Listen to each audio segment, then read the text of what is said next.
Breath of the Wild and Tears of the Kingdom are both long-awaited Zelda sequels in a massive sandbox Hyrule where you can do basically anything you want. Today we're going to put these two epic video games into the boxing ring and see which game is better and how Nintendo seems to pull it off every friggin' time. Let's go. Let me know who your winner is down in the comments below, but what we're going to do is compare 5 critical elements of these games. For each category, I'll pick a winner, and then we'll see who wins at the end. So we'll start with the technical, which is your performance, graphics, and bugs. So with Breath of the Wild, and we have to discuss this at launch, obviously, because it's not fair that Breath of the Wild has 6 years of patches, but it was pretty awful at launch. I remember especially in docked, there was a lot of issues with the frame rate, and there still kind of is a little bit today. And there is definitely an element of Breath of the Wild at launch and the Switch at launch in general, with just looking at it through rose-colored glasses, because we were like, man, like this game is in handheld, you know, I can play it on the Switch, in bed, I can play it in the toilet, I can play it literally anywhere, and then I can put it on my dock and play it on TV. And, you know, that novelty of the Switch, I think, definitely helped Breath of the Wild at launch in propelling the game a little bit further in terms of some of the shortcomings.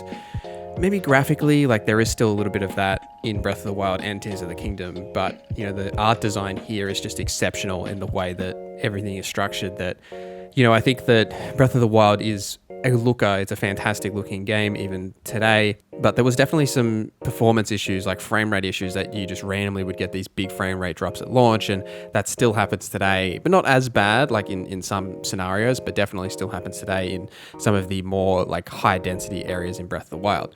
Tears of the Kingdom, however, performs excellently. Like, I have had a couple of hiccups here and there, like when you use the ultra hand abilities with too much stuff, sometimes the game will hiccup, or arriving in towns, occasionally I'll get some like frame rate drops. But for the sheer amount of content that is in Tears of the Kingdom, it works just phenomenally. Like the fact that you can start from the Sky Isle and just fall down to Hyrule and then fall down a chasm into the depths and see no loading screen is just absolutely insane. Like there is so much technology that's clearly built into this game in terms of its streaming technology to allow you to just travel around the world without these loading screens. And you obviously get them when you fast travel, but otherwise, unless you're entering like a shrine or something like that, there are no loading screens. And there is so much to do in both of these games, but in Tears of the Kingdom, they've just really elevated that design, and I'm just surprised at how little performance issues that we have. I was really expecting that this game was going to perform awfully, to be honest. Like, but when just like from the trailers before launch with like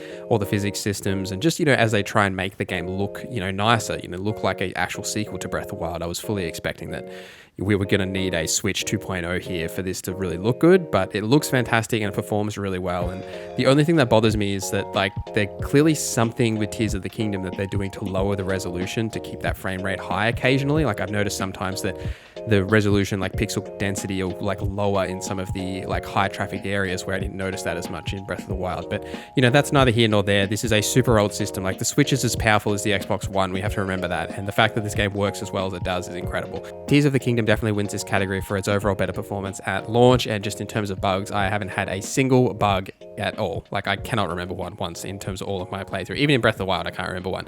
Moving on to the story. So we'll start with Breath of the Wild because that makes logical sense. So Link awakens 100 years after the Great Calamity, where Hyrule has been ravaged by Calamity Ganon. Missing his memory and literally everything else, he goes out into the world to discover who Link is and who Zelda is and save the day. And that is the general story setup, whereas as Link learns more about what's happening, Impa will send him on a mission to grab the 4 divine beasts and then eventually take on Calamity Ganon at the castle. Something that I think was maybe lacking in Breath of the Wild, and it's not necessarily a bad thing, is that most of the story in the game actually comes from your own experiences. And so what I mean by that is I was constantly talking to my friends and anyone that was playing this game and asking them what they did. Like, what did you do today, right? Like as if I got home from a tough day of work and I was asking my wife how their day was, right? Like I was just asking people like how their day was, like what did they do, you know, in Breath of the Wild. There was so much stuff in that game that mystery and that sense of wonder and exploring and finding characters and quests and different things in the world was part of the story, I feel like, and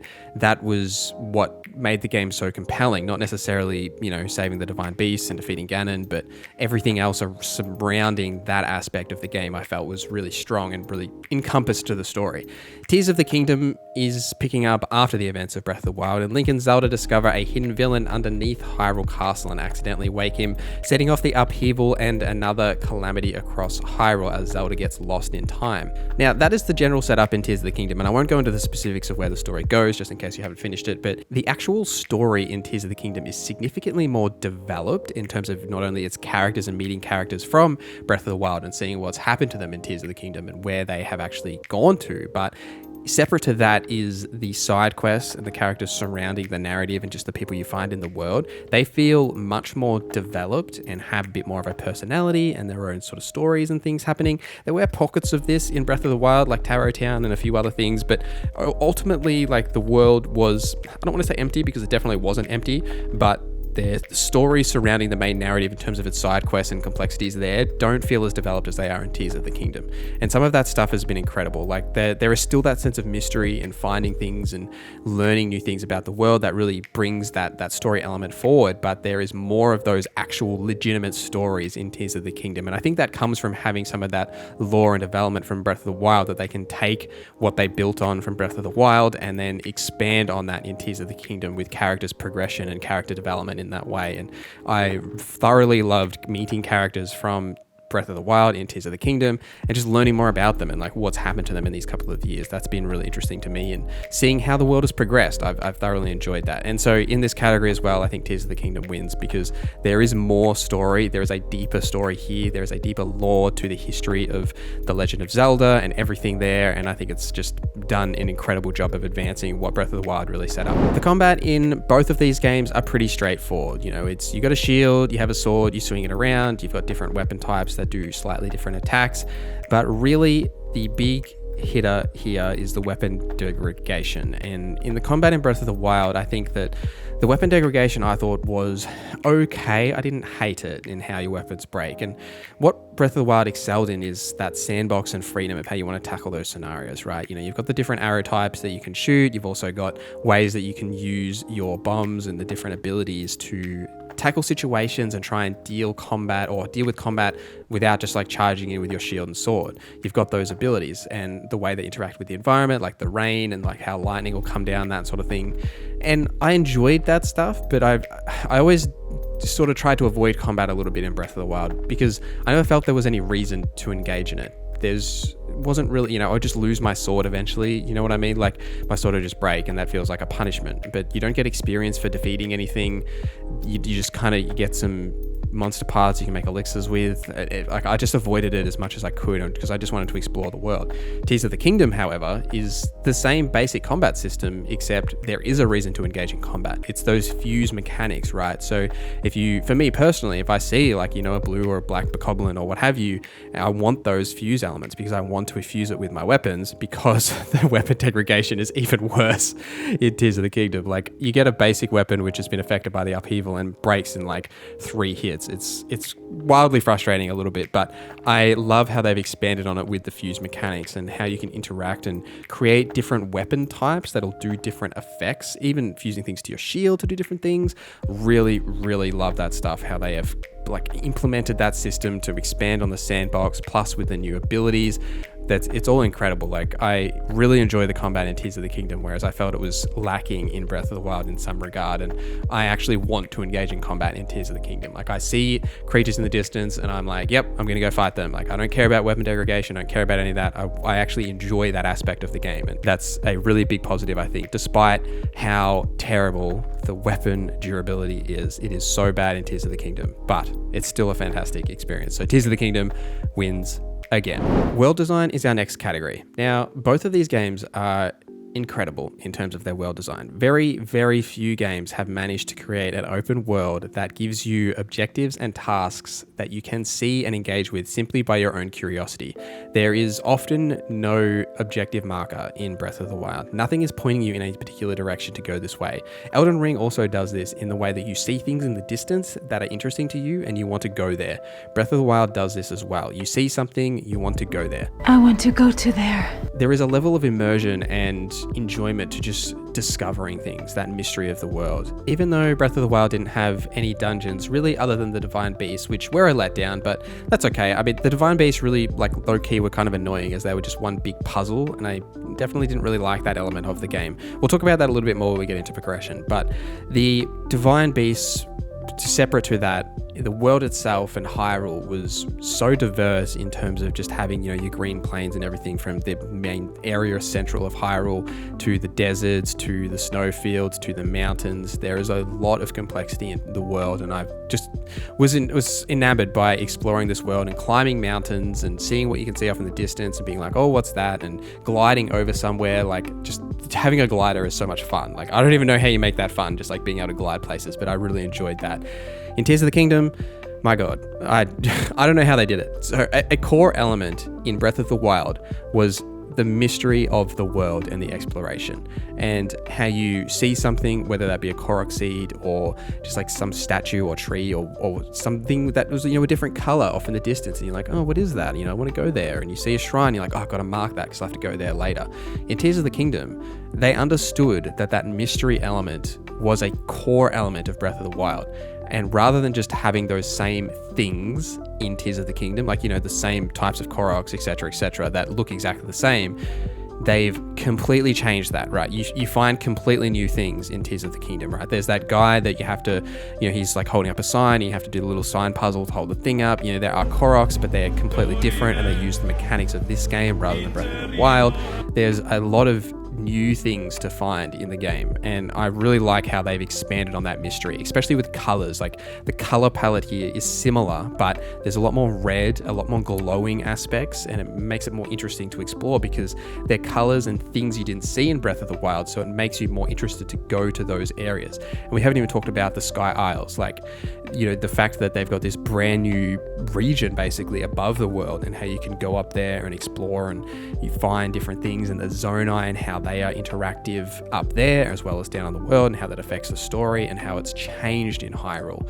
You've also got the depths underneath Hyrule, right, that are an entirely different color palette to both Hyrule and the Sky Islands, and you find completely different things down there, and how the way that light is so critical to that aspect, which wasn't really played around with in Breath of the Wild in the way that it is down in the depths, plus the caves, plus the dungeons.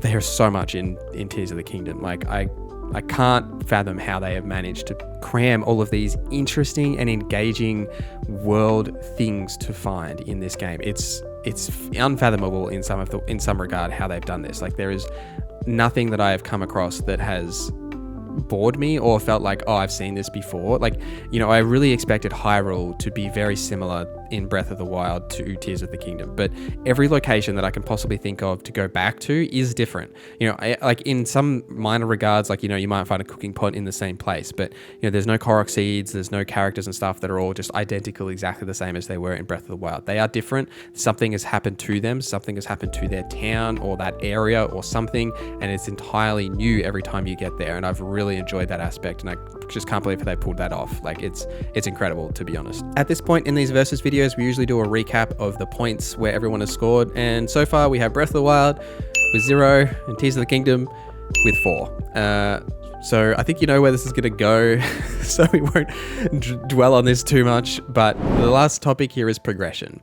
Now, in terms of both of these games, the main elements of progression are the hearts and stamina system, but there is also the weapon degradation system in terms of finding new weapons and shields and bows, and how progressing that stuff and finding new equipment in the world that's better than what you have, as well as obviously the shrines and how that impacts your progression, is important. And completing the shrines to get that orbs and stamina and HP was good. I enjoyed that. Some of the puzzles I found a little frustrating, especially the ones that use like the gyro in the Switch, but for the most part they are good and fun little tasks to do, except the progression in this game feels like lacking. It really is just getting hearts and stamina. Now, as you complete the Divine Beasts, you get the different powers, which is a little bit of progression there, as well as how, you know, you can use them for Ganon and just like around the world. Obviously, getting the Master Sword is a massive part of that progression, but ultimately it's all about feeling more powerful, but then it's at odds with the game's systems and the weapon durability system that is really teaching you that you are never really that that powerful. Like even the Master Sword runs out of juice. You know, it's really at odds with itself in that regard. As a game, you want to feel more powerful as you progress, but you're also never feeling powerful enough that the world is not a constant reminder that you suck. Like you're always going to need new things and find new gear, and you always want to be at odds and be careful of the environment. In Tears of the Kingdom, it's very similar, right? It's same but slightly different. Fuse obviously makes a difference to that weapon system with shields and bows, and you can fuse your weapons and everything with different mechanics to initiate different things. There's obviously, the different rune abilities and how they interact, as well as actually having dungeons. I don't want to touch on it too much in fear of spoilers, but if you've completed one temple, you have seen what I'm talking about here, but the additions that come after those temples, I thoroughly enjoy more than the ones that come after the Divine Beast in Breath of the Wild. So they actually feel like making you more powerful, and they make me feel more powerful, and that was something that I didn't feel in Breath of the Wild, whereas as I do them in Tears of the Kingdom, I feel like I, as in Link, are growing in power. Like, I'm collecting these things that are making me stronger to take on Ganon. And that was something that was there a little bit in Breath of the Wild, but in Tears of the Kingdom, it's significantly stronger in my opinion.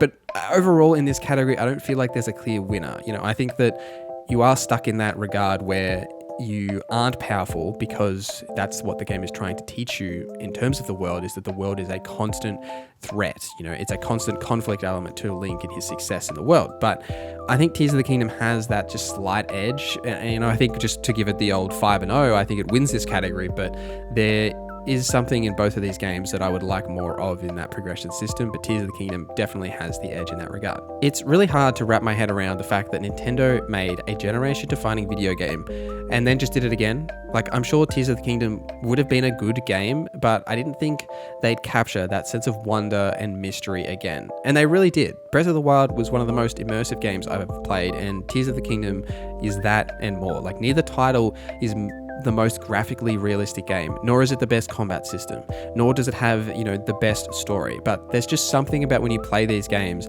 that time literally disappears. I just don't understand where it goes, but I love that aspect of it, and I love both of these games. But let me know your thoughts down in the comments below. Thank you guys for watching this video till the end. Thank you to the members for supporting the channel. We can't do videos like this without the members, so really appreciate you guys. My name is NorZZa, and I hope you have a great day.